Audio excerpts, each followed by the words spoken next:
Father getting national attention for this incident right here. It was all caught on video. He's accused of attacking the suspect charged in the murder of his son. Emotions clearly very high right there. There were also two other victims who survived the May 2024 shooting, including one who was paralyzed. So part of me really wishes YouTube would change up its terms of service and actually allow me to show you this particular video of a grieving father attacking the alleged killer of his son in the courthouse after this individual was granted bond by a judge who, again, probably shouldn't have done that, considering that this individual is accused of not only shooting and killing his son, but in addition to that, wounding other people, including paralyzing an individual. Again, both of the victims are actually under the age of 18, but this is where we're at in the United States of America. You cut break after break after break to the criminal. Eventually, people just won't stand for it. And in this particular instance, Shaheem Snipe answered the question, where are the black fathers, by showing up in force to this court in order to avenge the killing of his son. And while I don't endorse violence, while I would never say I'm in support of this,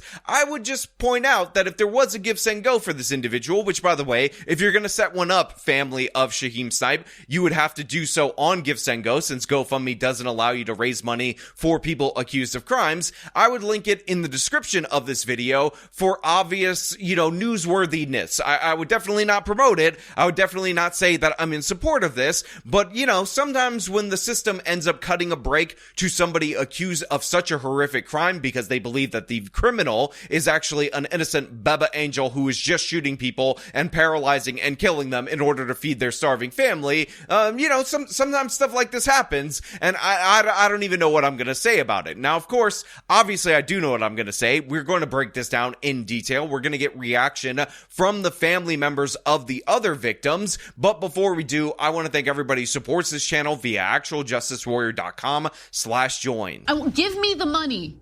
Give me the money, okay? What Jamaria's dad did, it put smiles on all of our faces.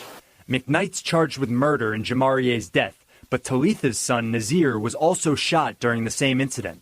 McKnight's charged with his attempted murder. So the full local news segment is going to be linked in the description of this video. The video of the father attacking the alleged suspect is within that segment. It is labeled under where it says sources, but right here we just heard from the mother of the other victim, of the kid who was actually paralyzed in this particular instance from the waist down.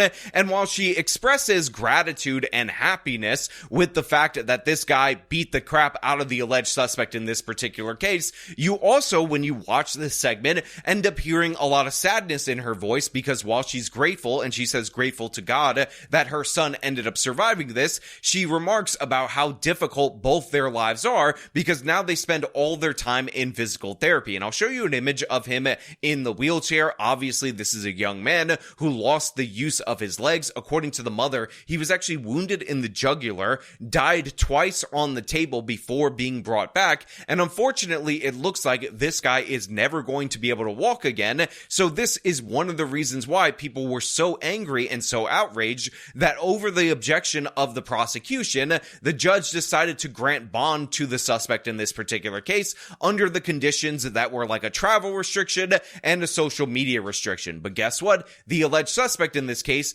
immediately violated those conditions, so he was actually back in the courthouse for another bond hearing, and this is when the attack went down. That led to the encounter with Snipe last week at the Mecklenburg County Courthouse. It was before a hearing about revoking McKnight's bond. Prosecutors say he violated the travel and social media conditions the judge set. McKnight went to the hospital after the attack, and the bond hearing will be rescheduled. Now look, again, I had to block out the entirety of the screen because YouTube will age restrict the video, but as you guys heard right there, the hearing to revoke his bond ended up being postponed, which is a negative consequence of this particular action, and that's really unfortunate because, again, this guy very likely should be behind bars, although I will point out that the attorney for McKnight, who happens to be the suspect in this particular case, is trying to make a self-defense defense argument, so obviously the trial will determine whether or not the circumstances justified the shooting, but assuming based on what we know right now about McKnight, his history, and obviously this particular altercation as described to us by the prosecution, which again is described to us by the prosecution, it looks like this was a cold-blooded attack. This was absolutely brutal and unjustified, and of course the father has every reason to be angry about the killing of his son, and the other family obviously has every reason to be angry about their son being paralyzed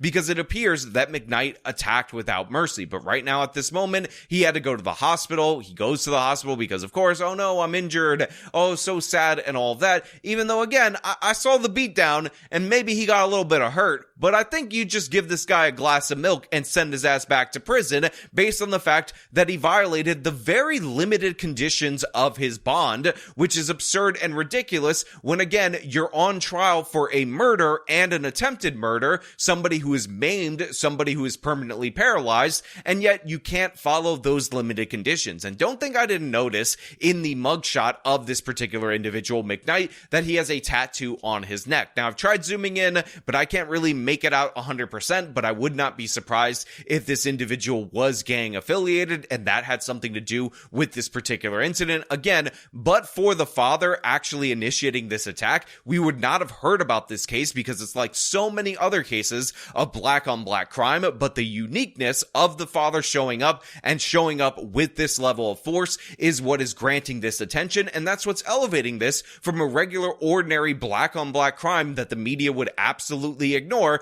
to something that's honestly a little bit inspirational. Now, to be clear, I over here at the Actual Justice Warrior channel never endorse violence. I over here on the Actual Justice Warrior channel never, absolutely ever endorse what is called vigilante justice, and I would think that it would be very, very, very, very bad, very, very uncool for me to imply in any way, shape, or form that if somebody murdered my child, which I do not have at this moment in time, that I would want a similar revenge extracted, especially if the criminal justice system bent over backwards in order to cater to that person. And I will also point out, all joking aside, about how I'm kind of on this dad's side, that there is a self-defense element to this. He has not been adjudicated guilty at this moment in time. This is the reason we have trials. But again, it's one of the things that makes this feel so satisfying is that it appears to be in response to a lax criminal justice system. And when you consistently bend over backwards to basically serve the criminal, obviously the victims and the victim's family, they're only going to take so much. They're only going to let it slide so many times. And obviously the dad was at his wit's end. He was at his limit and he decided to lash out. And by the way, the conclusion of this, unfortunately for the father, was that the police officers, the bailiffs, had to separate them. They ended up tasing this individual. But I think those shots that he got in, especially one of those head kicks, might have been worth it for him, if we're being perfectly honest. McKnight's lawyer said in a statement, "This was the most violent assault I've seen in a courthouse in my 22 years as a lawyer. Any parent can sympathize with the intense grief of losing a child, but the violence we saw in court on Thursday was unacceptable." So look, we get a statement from the defense attorney, and obviously I feel how I feel based on the facts that I know right now. However, they're subject to change if, again, additional information comes out in the future, and I'm not going to throw any shade at said attorney because, like, what are you going to say except for what he said? This particular attack, very unusual to happen in a court of law. He's been an attorney for 22 years, never seen anything like it. In addition to that, he affirms his client's innocence. He affirms that he's going with a self-defense defense. By the way, in some of the video, you can actually see his client like kind of gesturing or saying something after the assault and whatnot. So, maybe that's not the best look for his client. But yeah, while a lot of people like to score cheap political points against defense attorneys, over here on this channel, we acknowledge that defense attorneys are supposed to advocate for their clients. So I give him 100% a free pass on what he said, even though, again, I actually don't think the defense attorney said anything wrong. Obviously, he has to advocate for his client.